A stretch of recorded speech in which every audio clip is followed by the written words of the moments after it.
We call the meeting of the Mecklenburg County Planning Commission to order. Please stand and with me and do the Pledge of Allegiance. I pledge allegiance to the flag of the United States of America and to the republic for which it stands, one nation, under God, indivisible, with liberty and justice for all. Now going to public hearing, I'd like to go over a few items first before we get started. These are the protocols for our meeting.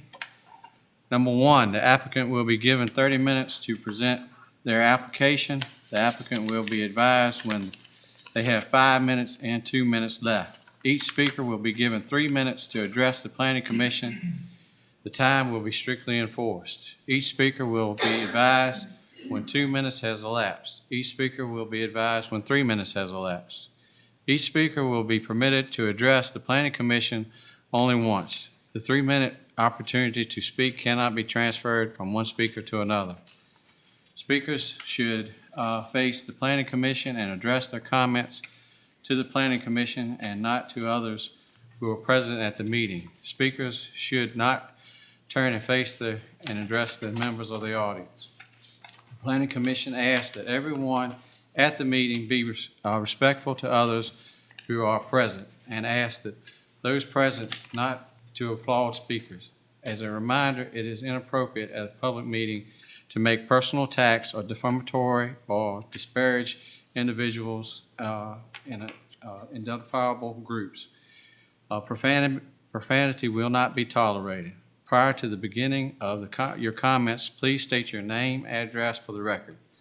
There's a sign-up sheet for speakers. If you have not signed up to speak for or against an application, please do so now. Also, all cell phones, if you can turn them on silent. And through the door right there to the left is a restroom if anyone needs one. First item on our agenda is an application by Network Towers 2 LLC for 2232 Comprehensive Plan Review. This application, just to let everyone know, is to see if their application meets the 2232 Comprehensive Plan.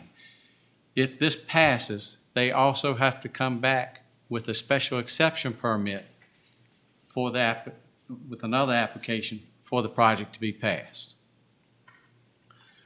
With that said, we will now go into our first item on our agenda tonight.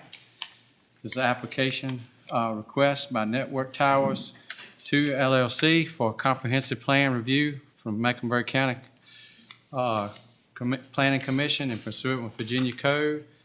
It is proposed 199-foot communication tower and a 50-foot by 50-foot fenced-in compound. This property is located at its intersection with 903 and Highway 612. Is the applicant here to speak for this application? Yes. Please come forward and state your name, sir. Good evening, Chairman, members of the Planning Commission. Thank you. My name is Ryan Fletcher, Land Use Manager with Network Towers. I reside at 94 Carlton Court in Alet, Virginia, 23009. And I do have a presentation that I will play alongside. Again, as you already mentioned, this hearing tonight is for application 2232, the comprehensive plan review. We will be required to have the special exception process should this move forward. I'm prepared to speak to some of those issues, and I want to obviously give you details, but I'm going to gear this more towards the comprehensive plan.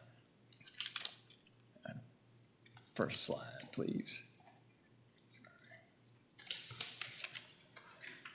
As you already stated, what you have before you today is a telecommunication tower. We are proposing a 195-foot monopole telecommunications tower with a 4-foot lightning rod for a total height of 199 feet. Location is on Morristown Road. It is near the intersection of Morristown Road and Highway 903. The anchor tenant or the first wireless provider for this tower would be T-Mobile. We do anticipate, based on the coverage needs of the other carriers, we can anticipate Verizon, AT&T, and Dish Wireless to co-locate in the near future. As I mentioned, I represent the tower owner, Network Towers. Just a quick little aerial view for those in the audience as well as y'all as far as the location goes. Again, like I said, it's near the intersection of Morristown and Highway 903. We have the site located approximately 450 feet off of the road, tucked into that wooded area so that it would not prohibit future agricultural activities on this parcel. Next slide, please. Just real quick, some usage statistics. We're here representing T-Mobile, a cellular company, a wireless company. As you can, I'm not going to read everything verbatim, but you can note that the average household's internet data, not only are they just using their phone for wireless calls, but they're using it for data. They're using it to stream services, check email. It has gone up dramatically. We have a 207% increase in mobile wireless data traffic since 2016. And the last note I really want to touch point on is how important and critical they are to making 911 calls. Currently, as per 911.gov, 75% of 911 calls are made by a wireless device. Next slide, please. Obviously, I'm here. There's a need for the proposed facility. As you may or may not know, and there'll be a couple slides coming regarding where the other infrastructure currently sits. As it stands today, the other infrastructure, we have strategically cited this to be centered within the existing infrastructure. However, that infrastructure is 4 to 5 miles from this location. Therefore, there is no existing towers in this area. T-Mobile has a search ring. This is how it starts. They have a very identified particular specific area. It's usually small, less than a half a mile typically, search ring where they have cited using their RF engineers where they need their tower to be located so that it can best suit their coverage objective as well as capacity objective to provide that seamless coverage. And that is why we are here at this location, exactly precisely where we're located. Again, this tower will not only serve, I think the big thing to take away here, I'm not going to read all the subdivisions and the commercial businesses that it will serve, but the fact that it will indeed serve both residential, it'll serve people that are here renting, spending money in the county, spending time at the lake. It will also serve the businesses. There are some vineyards in the area that are open. So it's not only going to serve residential, commercial business, but it's really, and vehicular traffic on the highways, the local highways there. And I highlighted Highway 903, Morristown Road, Black Ridge Road, and again, the surrounding neighborhood roads. Benefits of the tower, you're going to see in a minute. I'm going to show you the propagation maps, which are going to just highlight the existing T-Mobile coverage. I'm sorry, could you just go back? I'm sorry. That's okay. It's going to provide students the opportunity for online educational opportunities. I know there may be fiber to the home in some of these locations, but cell phones can be used for data and hotspots. So it's going to allow those opportunities. It's going to allow employees and those maybe visiting, whether it's a vacation house on the lake or they live there permanently, it allows you the opportunity to be able to work from home. Again, the big one here is allowing emergency workers that are operating in this area the ability to communicate effectively. And it does provide the infrastructure for the other carriers, as well as whether it be the county or broadband providers. Next slide, thank you. Getting into more of the comprehensive plan, as I already stated, the existing land use of the property, it's a large parcel. It is zoned agriculture AG district. The property will remain zoned agriculture AG district. As Mr. Hendrick mentioned, we would be applying for a special exception for our use on the property. The zoning district would not change. We have cited this tower within the existing wood line of the subject parcel, and that's for a couple reasons. One being the screening of the site, the base. Obviously, wireless technology is a line of sight technology. The towers have to be able to communicate to each other. They have to be able to communicate down to your phones. So you do need to have it above the tree level. But by locating it in the wood line, it will assist. I will note this area, we have a 50 to 60 foot, give or take, existing vegetation, both deciduous and evergreen trees. So those will assist at screening the ground equipment in the base of the tower. It will also allow the future use of the property as it's currently zoned agriculture. We won't take up valuable farmland or pasture. Next slide, please. As Mr. Hendrick has already commented regarding the comprehensive plan, within the comprehensive plan, Mecklenburg County has core areas. One of those areas is public infrastructure. On PI1, it's on page 135 of the comprehensive plan, it states that water, sewer, telecommunications, and other utilities are critical to facilitating desired economic and community development. This proposed telecommunications towers will benefit the county citizens, businesses in the area by bringing that network coverage. By network, I mean your cell phone companies. This primarily T-Mobile to start, but we anticipate the others, Verizon, AT&T, and Dish as well. It'll allow them to serve in this underserved area.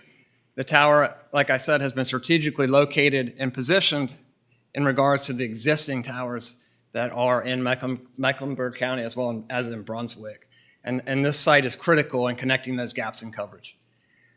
Finally, the strategy located in the comprehensive plan, strategy 1.2 on page 136, does state that to expand telecommunication infrastructure and capacity in the county for the benefit of citizens, education facilities, and businesses. And as I mentioned before, this site will provide and expand infrastructure not only for wireless carriers to expand their networks and provide that coverage to your citizens as well as those spending money in your county that are maybe visiting, but it also provides an opportunity for broadband companies, co-location opportunities. Next slide, please. All right, now we're getting into the coverage map, which hopefully will make a little more sense. Next slide, please. What you're looking at is the current coverage as it stands today. You'll see the addresses or the road names, and there's a little icon with a number. Those are T-Mobile's existing sites on existing. 3 of those are SBA towers. They're owned by SBA, and I will note they're 250 feet self-support towers. So the self-support are those lattice towers. They're more visually obtrusive than a monopole. Monopole is the galvanized steel, and it's a much more compact structure. But as you can see, the red star down there towards the center bottom of the screen is our proposed site. And you can note that you see a lot of white and light green. And what that indicates, white would be no coverage. Light green would be outdoor, and as you kind of phase up, you go from outdoor to in-vehicle. And you can tell, for the most part in this general area, you're not even getting in-building residential. At best, you're getting in-vehicle outdoor. Possibly if you move to higher terrain on the property or in your home, you might get a better signal. But that's just showing you the existing coverage. You note near the nodes or near the little symbols, it's dark green. That's because it's closest to the tower. That's where the signal is the strongest. It has less interference. Interference can come from a number of things. It can come from terrain, tree cover, and existing buildings. Next slide, please. This next slide is going to show the site is on. So the antennas are on the tower at 195 feet. That's okay. And you can see how much it significantly improves, and it does. It connects the gaps, particularly with the site of La Crosse, Virginia, up towards, I believe that's Interstate 85, as you're moving, I guess that would be northwest from our site. You can see where it interconnects that area that was once white or very light green. It's now dark green and overlaps. It covers all of Highway 903 through that stretch, where before it did not, as well as Morristown, as well as Black Ridge. Next slide, please. This is just the overall site plan. I know we're here for the comprehensive plan review, but this allows you to see where we're proposing to site it on the property. I would note 2 things. We did try to keep our distances from the road right away as far as possible. We tucked it about as far back as we could into the tree line without coming out of the trees. That puts us at approximately 450 feet from Morristown Road. We would propose a access, and we would need to get a VDOT entrance, obviously, for that gravel access road. That would be sited within a 25-foot access easement. I will note it is a 60 by 60 lease area. So that means that 60 by 60 lease area is the area around the compound itself. The compound, the fence compound, would be 50 by 50.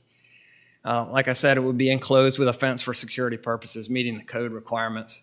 We are also 622 feet from Highway 903. And we have quite a bit of wooded cover. Again, it's a line of sight technology. If you need to be able to see it for it to work. You are going to see the top of the tower above the tree. However, we did site it in line with that patch of trees, so that would help screen as much as possible from Highway 903. The closest residence is across the street at 215 Morristown. Sorry, I think I had that wrong. I think it's 215 Morristown Road. That is 622 feet from that residence. Next slide, please. I'll just kind of go through these real quick. These are just some photo simulations. So in order to get a photo simulation, it's going to give you a view of approximately what the tower is going to look like. You fly a balloon, a 3-foot weather balloon, red balloon, and you take pictures from different views. On the map, the red dots represent, again, sites where it was visible. Blue, it was not visible. And we can just click through these real quick, and this will complete my presentation. This is view 1 from Morristown Road. This would be looking from approximately Joyceville, a little bit closer to 901 than Joyceville, but Joyceville looking down Morristown towards 901. Next slide, please. This is Highway 903, looking across. Next slide. Tanglewood Drive, right there across the street where you have 901 and Black Ridge, Tanglewood Shores, the golf course. Next slide, please. This is further up Black Ridge Road, looking back. If you're familiar with the area, it's just up from the golf course. That house is right there before you hit the wood line. So this would be the most visible. Once you hit that wood line, it's going to disappear. Next slide, please. And again, this is another view from Highway 903. Looking back from the marina. And another view from 903. This is a further along view shed. And again, I told you all we were going to use the monopole. It is a smaller, you're going to see it, don't get me wrong. But using the gray backdrop at distance, it does help blend. I would want to note before I wrap up, we have done the FAA determination. This tower will not require lighting, so it will not be lit. It will not be flashing at night. And by going with the galvanized steel, it does camouflage as best you can in the normal sky conditions with the backdrop of the sky. Last thing, I was talking about the height. I know we'll talk about that in the special exception, but we have T-Mobile at 195 feet. You would have the next carrier at 185, 175. So for the 4 carriers, you'd be at 165 to 195. Just to kind of explain why we need the height we have. In addition to that, it would leave you some vertical space for either the county, emergency services, if they have any kind of equipment that needs to communicate, that would need to be on infrastructure. It allows you extra space below that before you hit the tree line. Because once you get into the trees, obviously, especially during the leaf out months, the spring, summer, into fall, it won't be able to propagate through the tree cover. I think that really covers it all. Again, I'll be happy to come back up if needed and answer questions. But again, I just appreciate everybody's time tonight. And again, it was Ryan Fletcher, Land Use Manager with Network Towers. Question? Yeah, if y'all checked on another area, you could put it in other than right there, about a half a mile down on your left or right. It's like nothing but a tree farm. Some of it's been cut, some of it is still a tree farm. Sure. Would that be better and be out the way of everybody versus having it set in, near someone's house? No, that's a great question. I totally understand. Based on the search ring, the next step is then you engage with property owners. And this day and age, really letter or door knocking is your best options. So what will happen many times is you'll get a lot of no's. I can't speak to whether or not that property owner, half a mile is probably pushing it outside the search ring because it's probably about a quarter mile around roughly where our tower is. But it does come down to finding a willing landlord. A lot of times people just say no. They're not going to entertain even talking. So we do engage with multiple property owners as a part of the initial process. Do you know where I'm talking about? Which are you talking about? Which direction? Down 903? Like going right into Morristown. Okay. It's a tree farm there, and then they've cut it, they clear cut it, and it's up probably 5 or 6 foot now. I guess I hadn't seen it. I hadn't been down there this year, but it's just a tree. It's out of everybody's way. Nobody's gonna gripe. We do need a cell phone tower because believe me, I know I work down there. Yes, sir. But just if you get it out of sight, out of mind, kind of keeps everybody happy. Versus, I know, it is a difficult challenge in finding a property owner and a property that will meet yeah.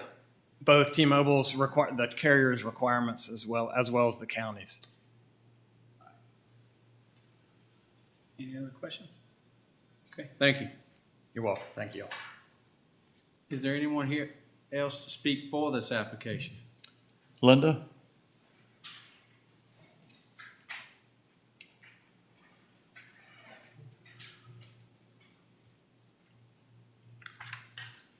Good evening. Thank you for giving me the opportunity to speak. My name is Linda Weingarten. My address is 649 Windward Passage, Bracy, Virginia. I am one of 96 volunteers for the 911 Community Task Force. A few of our members are here, and we are in support of the cell tower being put in. Our mission is to educate the public in order to save lives and aid in improving 911 operations in the 5 counties surrounding Lake Gaston. I am here in reference to the request and proposal for a cell tower located on Morrison Road, Bracy, Virginia, Mecklenburg County. In this new age of technology, many of our residents have switched to cell phone use only, not only for convenience, but because of high costs. Our prime concern in our area is cell phone coverage. This issue is far worse during the summer months and especially during the holiday weekends.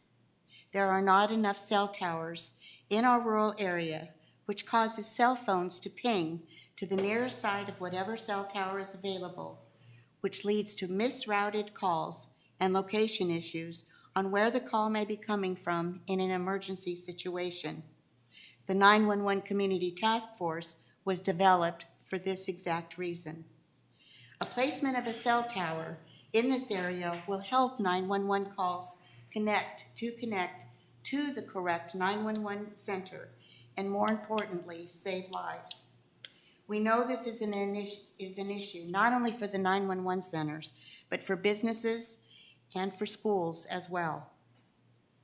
One of the many issues the task force has been advocating for is for cell companies to place more towers in our rural communities, not only for commerce, but especially for the 911 community emergencies. Therefore, we are encouraging you to accept this proposal and a placement of a cell tower on Morrison Road. Thank you for your consideration in this manner, and thank you for your time. Thank you.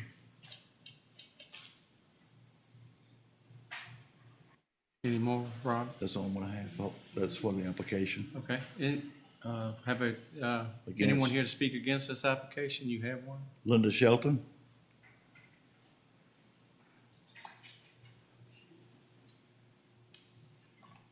Good evening, Chairman and board members. I am Linda Shelton. I have been a school teacher in Mecklenburg County for 30 years. I am presently teaching, I'm an administrator in Vance County. I have lived at 215 Morristown Road for the last 14 years, and I am the house. I live in the house that's 622 feet from the proposed cell tower. I have had several objections to the placement of this tower. I have had a past history of cancer, and I continuously go quarterly to the doctor to remove cancerous lesions from my skin. I've given you research, several sources of research, that people living near cell towers have a higher exposure to EMF and RF levels that are a health risk of recurrence. German and Israeli research have reported that people living with 400 meters or 1,312 feet of cell towers are 3 times more likely to develop cancers. You're looking at 622 feet from my front porch. Based on these findings, a minimum safety distance of 1/4 of a mile or 1,320 feet is considered prudent. This is just the standard basis of people like myself with serious health conditions. And preferably a 1/2 mile, would be great. The general public precautionary levels state that radio frequency fields are to be at the distance of 100 microwatts meters squared.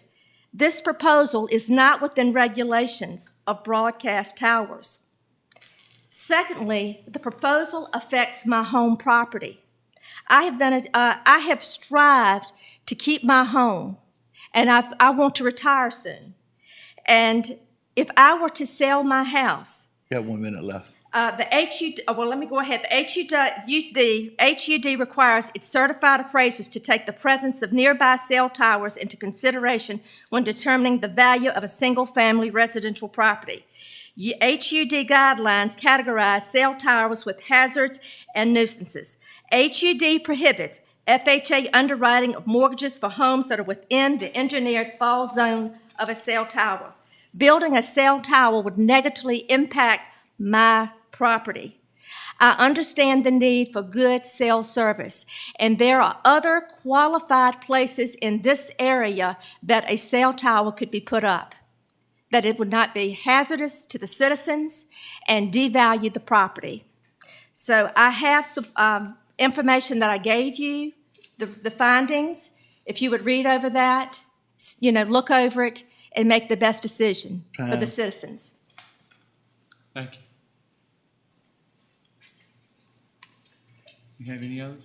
Yeah. John Fields?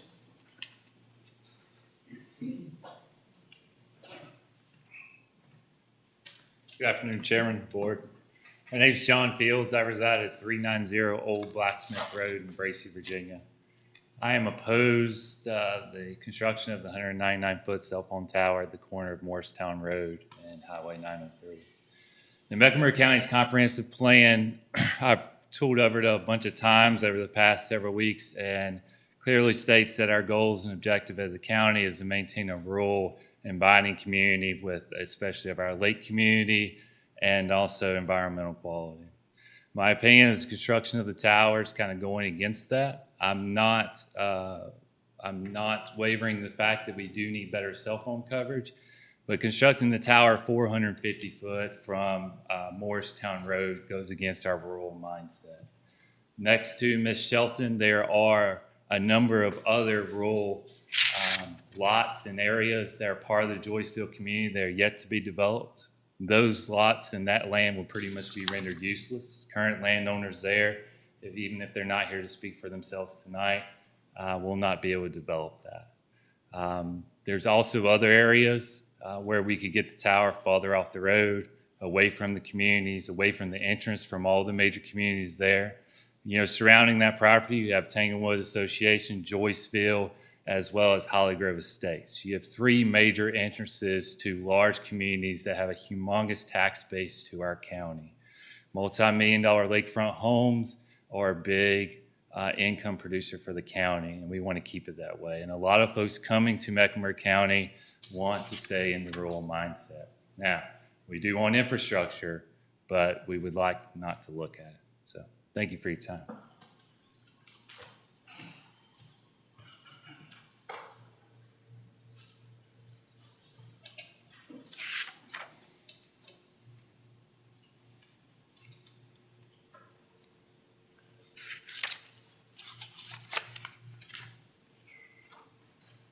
Wally? Yes. My name is Wally Seiko. I live at 1031 Alexander Drive in Bracy. Good evening, Chairman, members of the Planning Commission. Appreciate the opportunity to express my opinion tonight. I'm not going to disagree with anything that Ms. Shelton or Mr. Fields said. All of those are good reasons. We value the entrance of Morristown Road going to various communities, 3 or 4 major communities that are on the lake. I'm not against the cell phone tower. I know we need better coverage, especially as the lady from 911, and they've done a magnificent job of educating the public. So we do need better coverage. My concern is I think there's a better site than 500 or 600 feet from Ms. Shelton's home. There's already a commercial business on 903, a boat storage facility, and I would think it's within a quarter mile of this proposed site. And the same people that own the property behind that own this present property, the Tudor Estate. I don't know why you couldn't put it behind there. It's less conspicuous. It's probably several feet higher, which range may be improved for coverage. So I think a better site is available. I think the gentleman said if it's within a quarter mile of this site, I think that is within a quarter of a mile or very close to it. So again, We like the rural character of where we live. It's always been a wonderful sight to pull into Morristown Road and see Mr. Tudor gathering up the hay or looking at his cattle over in the field and everything. Made you sort of live like in the country, even though our subdivision's not country, but it gave you that warm feeling. So those are my comments, and thank you very much. Thank you.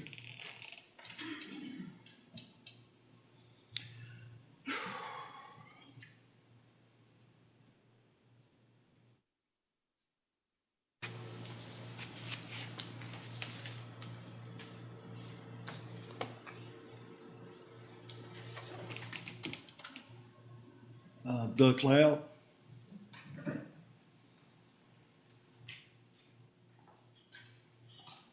Good evening, everybody. My name's Doug Cloud, reside at 409 Lakeview Drive. I oppose it. I mean, you got a house that's, 650 feet. You're putting a 200-foot tower up. What happens if that tower falls? Towers are known to fall. There's other spots, locations, just like the one board member said, that could be used, and just not that one spot. That's what I have to say. Thank you.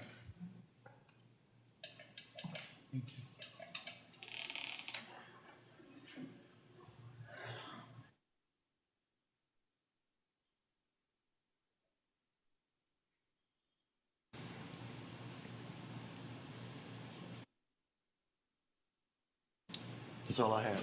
That's all you did, okay. Did everyone get the, all the, letters for and against? Were you able to read all of those? Okay. Is there any other discussion? Robert, is it indicated, is it other towers that close to a house? I mean, do you run into that much? We've got the required distance that they have to be back from any structures, and this is well over that. It's 200% height for the tower, which is like 400 feet. If that being close to the housing and in front of a house, is there a possibility that that could be moved back? If you want me to, if I can have a little bit of time, I can kind of cover some of the items. If Sure. you would like, if that's allowed, I'm not sure. Yes, sir, please, come forward. All right, I'll just, again, Ryan Fletcher, Network Towers, Land Use Manager. I'll address the setbacks and the location. Again, this property, we're here on this property because this was the available property to lease. Once you have a property you can lease, with the Tudors, we had an agreement. We have a signed lease agreement for the ground lease. Then you look at what makes the most sense for the location, not only for us, but for the property owner. So it's a twofold, if you will, as far as where exactly on the property you locate it. Could you shift it? It's possible. In negotiating with the Tudors where they would allow us to be, this was the area we could be. But the same person owns the property that, I can't speak to the other parcel that's down the road behind, I think it's a commercial property or a boat storage property. I can't speak to whether the Tudors own that property or whether we discussed that particular parcel. And again, it's outside of my scope to sit up here and I don't know what T-Mobile RF engineers have calculated as far as their siting on the site. A quarter mile is a good general principle. If you take candidates and say, we need a site here, draw a circle, a quarter mile around it. So it gets to be a little bit of a guessing game if I sit here. I cannot speak, I'm not going to truthfully speak to whether or not that parcel is owned by the Tudors and if it could work. I'll be honest, I don't know if it's too far outside the ring or if they just didn't want us on that parcel. Because it very likely could be that this was the parcel, this was the location. I would like to, if we could get the PowerPoint maybe back up.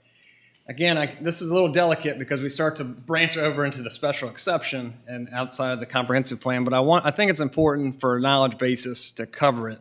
Regarding the setbacks, as Mr. Hendrick mentioned, per the code, we're required to be 400 feet from the nearest property line. At our closest point, we're 450 feet. The 200-foot tower, if all the towers today are designed and constructed by the steel companies to essentially self-collapse within about a 50 to 100-foot radius. But let's just say it didn't, and that tower broke. We all know the likelihood, I mean, you see a tree, normally it doesn't break off of the trunk of the ground during a hurricane or tornado. It breaks somewhere in the middle. But let's just say for worst case scenario, it does break at the very bottom and it falls 200 feet. It would still be well within the property of the Tudors. It would still be 250 feet short of Morristown Road. And that's to the right of way. That's not even to the edge of pavement. If you could just keep cycling through there to my signature, and then I did want to speak a little bit to the health. Y'all probably are aware of House Bill 1258, which is state legislation that kind of governs the decision. Again, that gets more into the special exception. I don't want to spend a lot of time there. You can go through these slides. I don't think but you can stop right here. We were talking about electromagnetic spectrum. This is a document from NASA. As the E911 group did great, knowledge is key. These are different devices that we use on a daily basis. And you can see you have low frequency to high frequency. The higher the frequency, at one point, visible light and ultraviolet becomes ionizing, so it can break down molecules. Lower wave frequency to include radio waves. Cell phones, you can see cell phones where they come in, they're on the more the lower frequency side. And then you get into other household items we're around every day, including ultraviolet, including lights, but microwave, as well as remotes. You can see remotes are on the edge of breaking that threshold into ultraviolet. So just in the spectrum of where this falls in electromagnetic spectrum, I just wanted to use this as an example. So the lower frequency allows it to go out further. So the higher the frequency, it can't propagate out as far. And that's why when we get the x-rays, I mean, that's high intensity to penetrate, right? To penetrate right there locally to close. Next slide, please. This is a similar graphic, but I do want to just touch, again, it's the same similar graphic, just by a different source that kind of shows you where it lines up. Where does the cell phone and cell tower line up? And it's a non-ionizing radiation. And then I would note that TV remote and light bulbs are worse off than the cell tower and your actual device in your pocket. Next slide, please. Federal law regulates radio frequency emissions because it was brought up, would be regulated by an entity? Would we meet the requirements? Yes. The answer is yes. We're regulated by the Federal Communications Commission, the FCC. So we, as part of this, as part of the FCC, we have to meet, as part of our zoning approval, we have to have that information. And we do have that. We will have that. Next slide, please.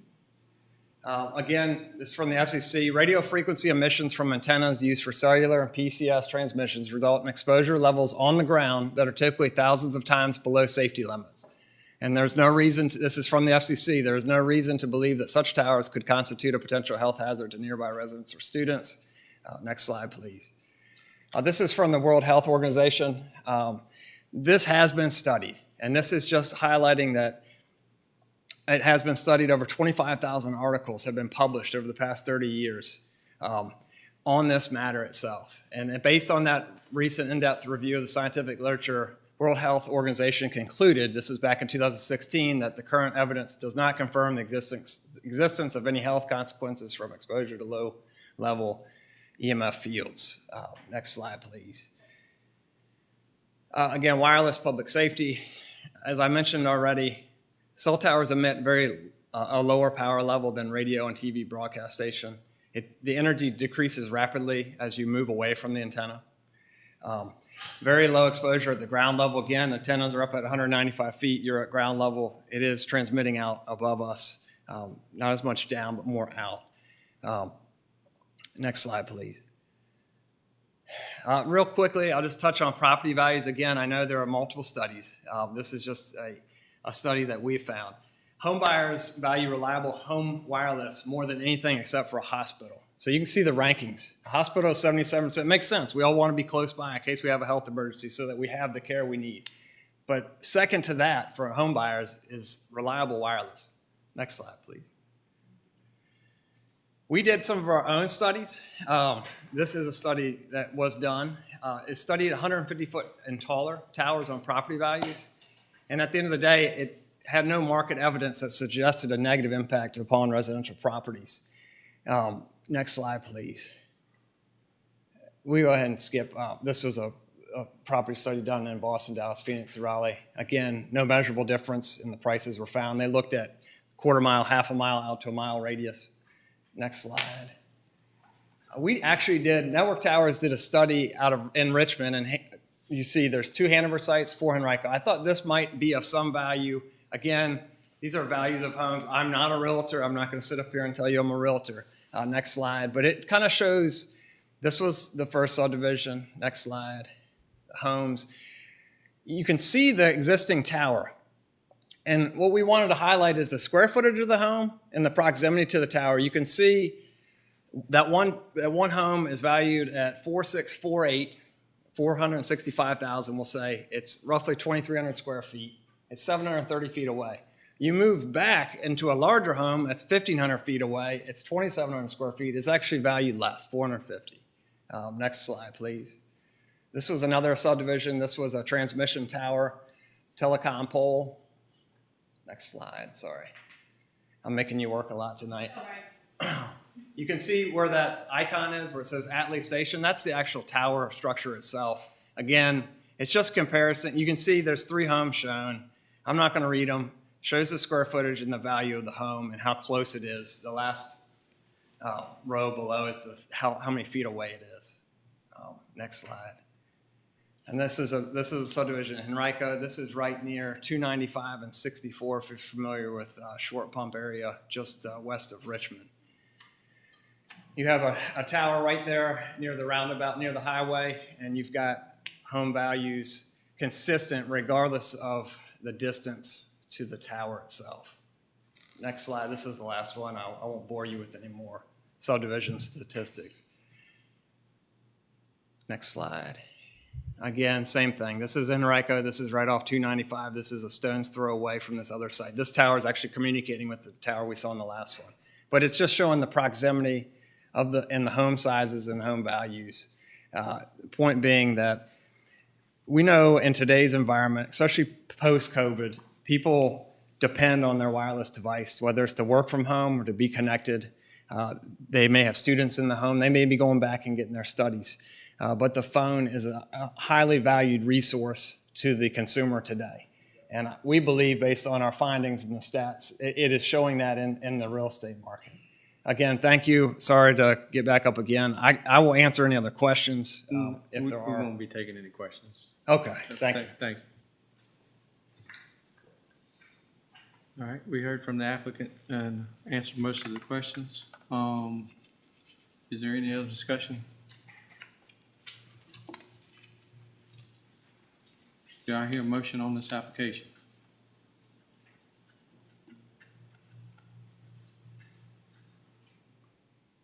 I think we need to defer it and visit the site. I just think it's a bad piece of real estate. No disrespect to anybody here that's from 911, but to put it that close to someone's house and going into Morristown is just a bad location. And I don't know if Mr. Tudor owns that place with the boat. That's another location that's in where he said it would be, where they could still do the tower, or they can go farther down Morristown where there's no houses. But that's just my opinion. Okay, motion's been made to defer. Is there a second? Do you know where I'm talking about to go down? I'll second. All right, motion's been made and seconded. All those in favor? You want to do a roll call on this? Yes, sir. Please, thank you. Mr. Ramey? Nay. Mr. Hayes? Nay. And nay means not to accept the motion that you made. Oh, well, you know what I mean. I'm sorry. I apologize. Okay? I'm against the location, not the cell phone, because we made paper last time we were here, so I'm just letting you know. Mr. Regier? Nay. Mr. Lassiter? I'm against the location, but not the tower itself. Is that a nay? That's a yes. Is that a? Okay. Yay or nay? Yes. Yes. Okay. Mr. Watson? Yes.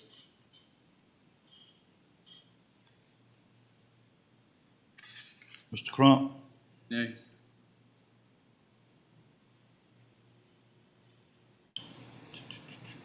Mr. Croker? Yes.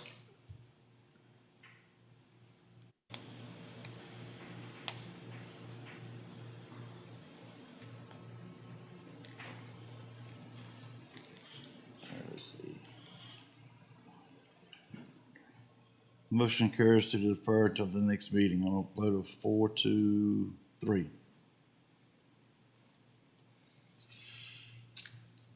I mean, Mr. Brankley, I forgot you, sorry.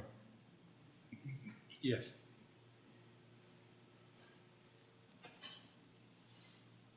Motion carries on a vote of 5-3 to defer until the next meeting. All right, motion carries to defer to the next meeting.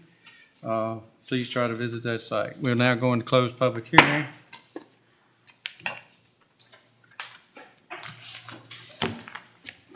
Let's just give them a few minutes to. Right.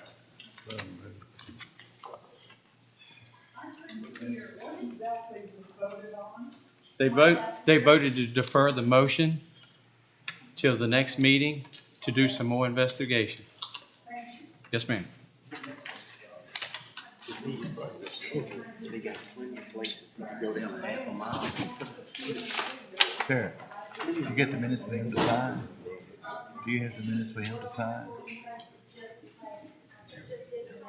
She say, I didn't hear you. I know she didn't hear you. I wish I could get in somebody's way.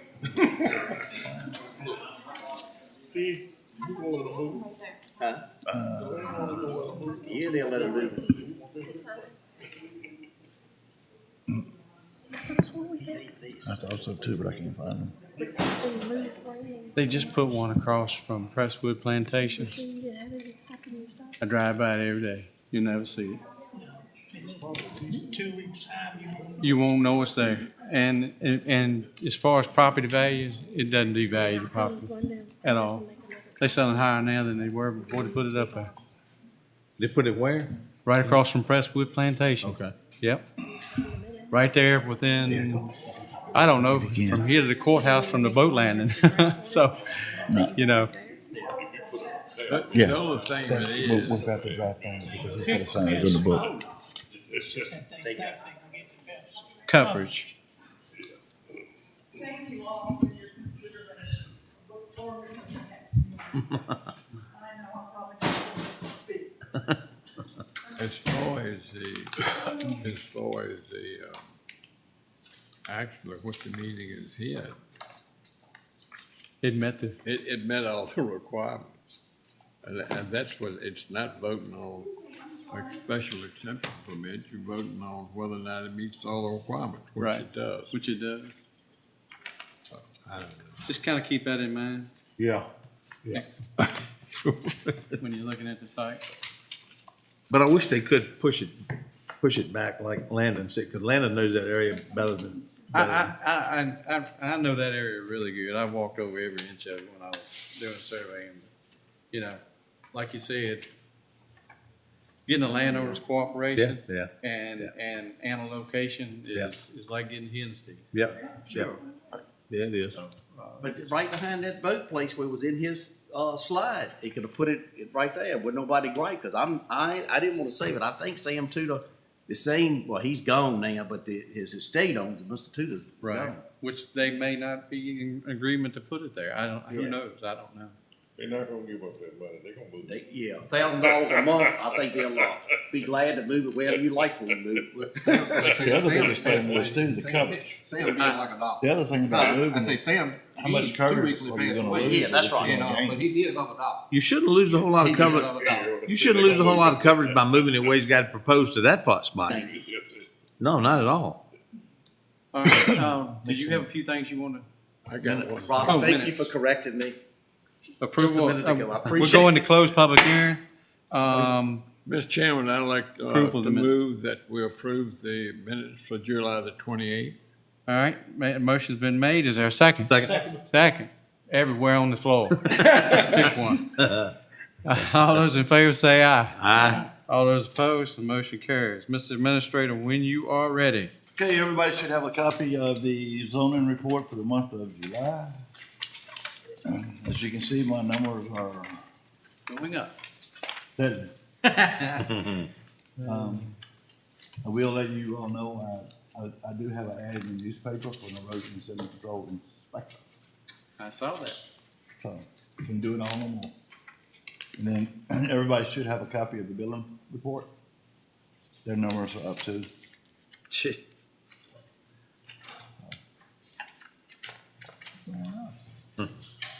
Any questions on those?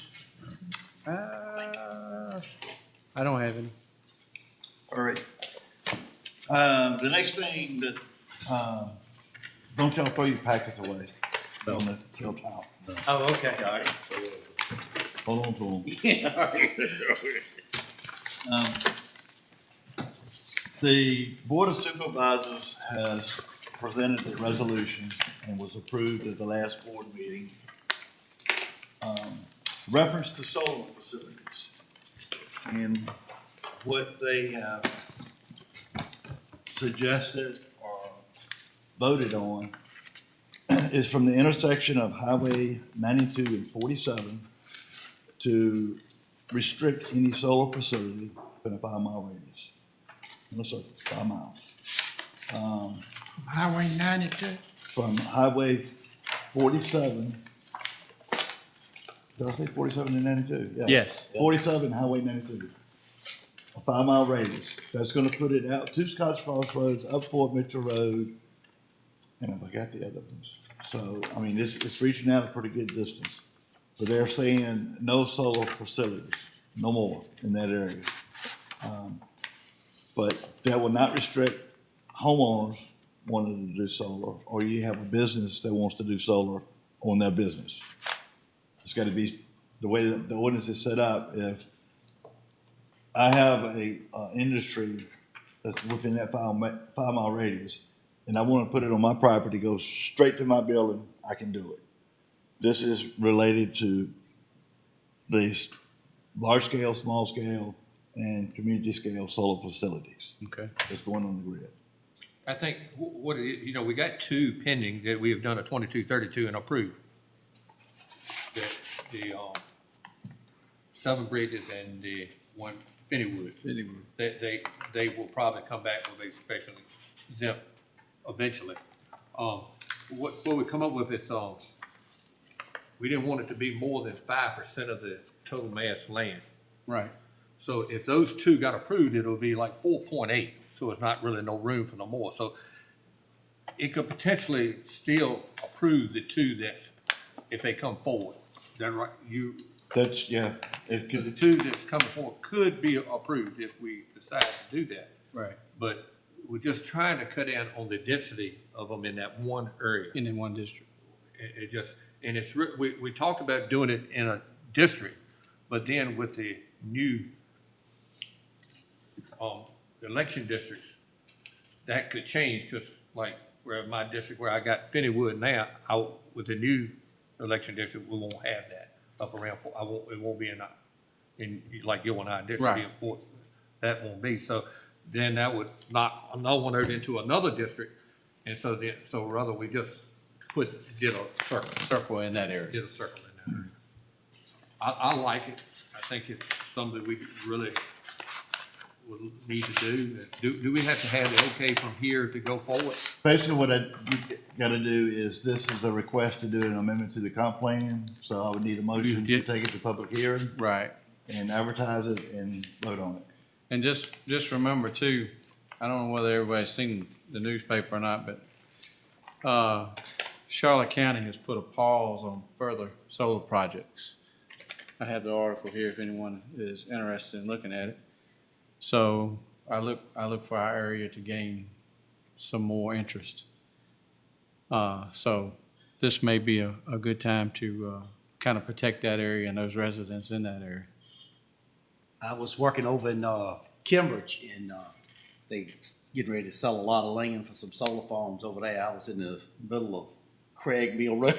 The pump side, I had to take my biscuit over there to eat for lunch. But anyway, and the lady was telling me that a lot of solar farms are coming, and one couple was 1,000% against them, and then they've 1,000 forward. So I don't, just throwing that out there, just general conversation. So they're steady coming. It's definitely gonna be more activity. Yep. All right, well, do we need to go back into public hearing to do this? No. Okay, do I hear a motion that we go forth with this to take to our comprehensive plan? So moved, Mr. Chairman. All right, motion's been made. Is there a second? Second. Second? All those in favor, say aye. Aye. All those opposed? No nays, so that's everybody. Motion carries. Right. It'll be on the agenda for next month, and we already have 2 other applications too. Okay? So we got a meeting for next month. Yep, well, we also got to bring this application we deferred back. Yes. And, well, that won't That be. will not be a public hearing. No, Right. You've already had that. Yeah, and they won't be re-advertised either, correct? No, Do you think he'll look for another location? Just, is this off record or what are we on? I don't know. I mean, they present the stuff to me, they do that legwork. Well, I and don't one get thing too, involved. it does meet all the qualifications for a comp. Yes. Just something to take Yeah, into the effect. thing is, this is not the approval for it to go there. I know. This is just to make sure what they would like to do is in compliance with the comp plan. It could be a whole different story when the special exception permit's submitted. You know, Well, I would hope that whenever we did this and did the setbacks, that surely we looked into it or something to see about it being safe. Well, it sure would save time if this guy would go find a new location rather than us turn it down, approve it and then turn it down for the special exception. So, I mean, if he goes and finds another location, we approve this and we approve that, save him a lot of time too. Do you think the lease agreement is set in stone or if it gets approved? You would, do you know how some of them in the past have been? they sign an agreement, and I've got it here. I can sit in and read it. Some of them will sign a year lease and they will renew the lease until they find out whether it was approved or not approved. And, I think in past cases, if it doesn't get approved, then the lease is gone. Yep. That's generally how it works. Yeah. But they will continue to renew that lease until they find out whether they get the tower or not. But the one I was talking about earlier that they just put up across from Crestwood, it's the same distance from a house that's already sitting there as well. And when you ride by, you don't even see it. So, and then even when you're coming out of Clarksville and coming into Clarksville, you just don't see it. We'll see it. You don't see it. And then it's gonna be the same for them. I know it's kind of a sore spot, but I think once they get it up there, Especially with no lights. yeah, It's low enough not to have lights, lights. you'll never see it. You'll And that's when it's most visible, is at nighttime with those lights flashing. I'd like to know more about the health risk of these things. 'Cause, I mean, everybody's all over the fence with it. I mean, hey, who you gonna believe? Right. I mean, who you gonna believe? Well, they're putting them up every day, so Yeah. I don't know what to say to that. But So, Robert, we just bring this right back? Yes, sir. Hang on to it and bring it back next month. all right, well, do I hear a, Well, can I run one more thing by? yes, sir? We've talked about it a little bit and just kind of want to get the feel of the board too, about this land that, when it's sold and divided. It run into 2 of those, that been talked about a little bit, where, and I didn't realize it, but like, if you got a tract of land of, say, for instance, 100 acres, one of them particular had a house in the middle. And so that was 10 acres, say, the lot over here was 14 acres, and over here was 75 acres of timber. Well, in order to, and y'all may be aware of this, but if you sell them, they got to be able to, this timberland has to be perked in order to be sold. Same way this other piece of land over here has to perk before it can do a plat. This timberland. So if a guy comes over there and they get somebody to come over and perk it, and I've talked to Wayne about this too, and he said, well, when a person buys a piece of land, they like to know if it perks. Well, if you sold that piece of land, you got somebody to go and perk it, he's not necessarily gonna perk where you want a house at. Right. So it's gonna have to be perked again.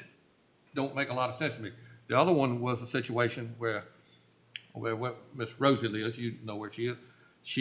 She's bedridden. She's in a home, she's got, say, an 85-acre farm. She's getting skilled care 24/7 a week, costs a lot of money. She's running out of money. So she decided to sell the 80 acres around her and keep the 12 acres in her house. Well, I think it's perked. I think they may have gotten a test on it. But it's kind of sad to think that if that land didn't perk, she can't sell the surrounding land around her house. Am I wrong? I've never known that to be. It's been like that. Anytime you, Excuse me? if you sell in an existing tract, you don't do any development on it, it's existing, you can sell it. If you got 80 acres and you go out there and you cut 20 acres out of that 80 acres, it's got to be checked for a septic system in order for me to approve it. Yeah, but who's to say you're gonna even put a house on It it? doesn't matter. Well, It Wayne- doesn't say you have to put it in. You get a letter of certification stating that it perks. That's all I look for. Well, That's gonna be in the I map. got That's another, gonna be on the map where they showed it perked, right? But they will have to record it on the survey, and then they're gonna But what provide I'm me saying is, a letter if- from the health department.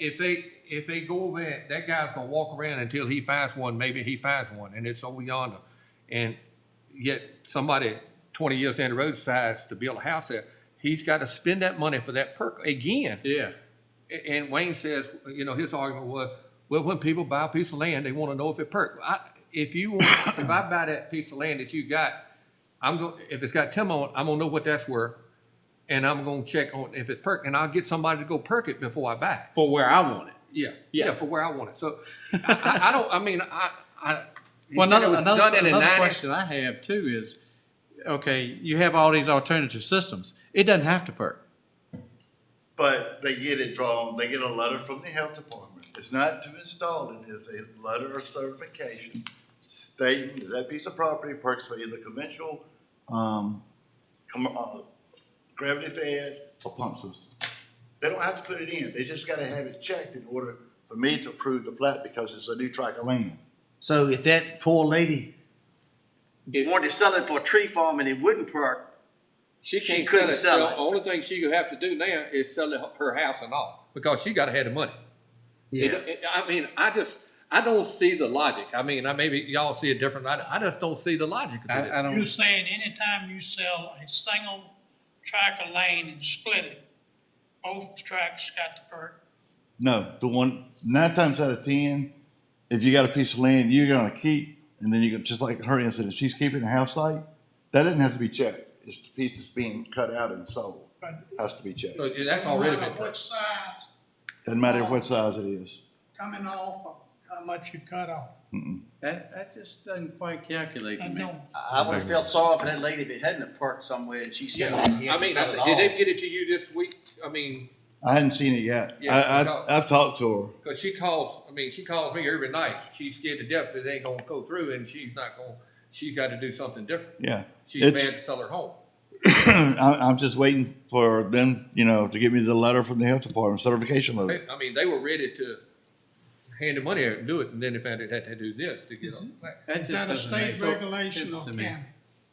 I think it comes out of the county code because the state code, because the county adopted the state code. I did not know that till you brought it up. I didn't know that That either. is I That's swear I did not know something that. new to me. Been like this since Poor 1990. woman I would did be in not a know jam. that. Yeah, If she- especially if it's the people that bought it they timber company.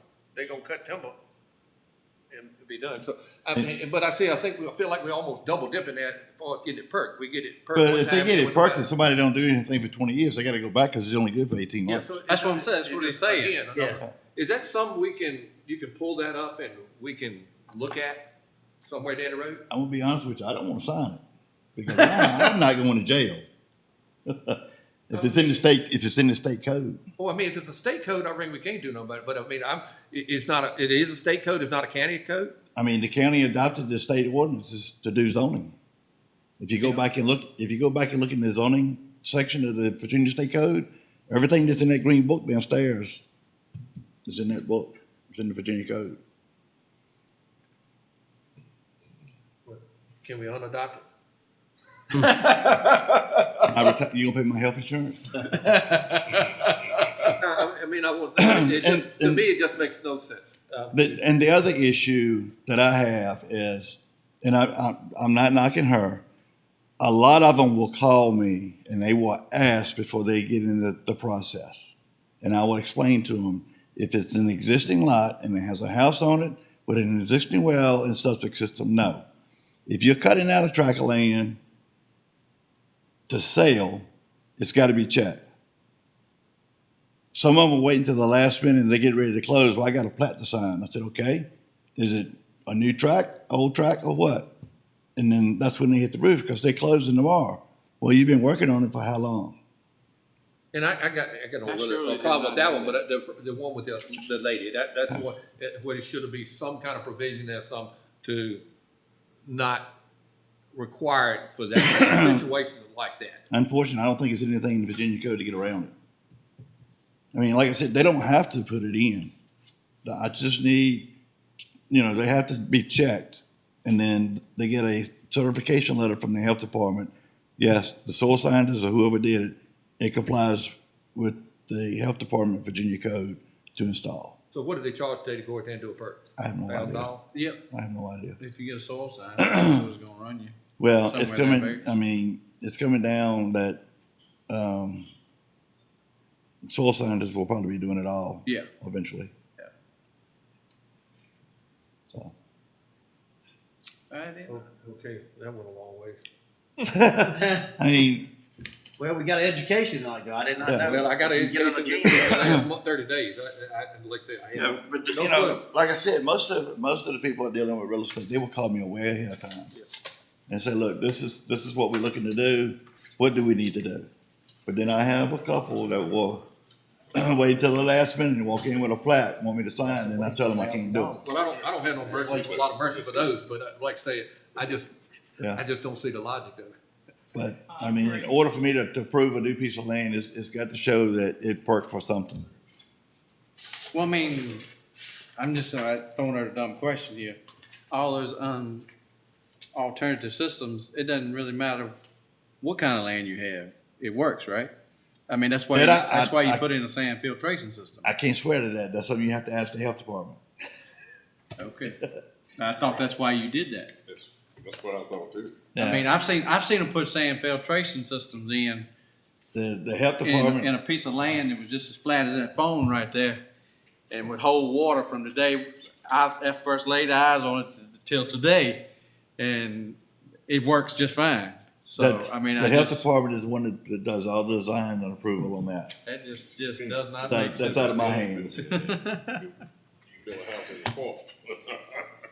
But anyway, It costs you, but you can build it. You can get it. do I hear a motion? We adjourn. So move. Second. All those in favor, get up and run out. Oh, boy. I'm coming back.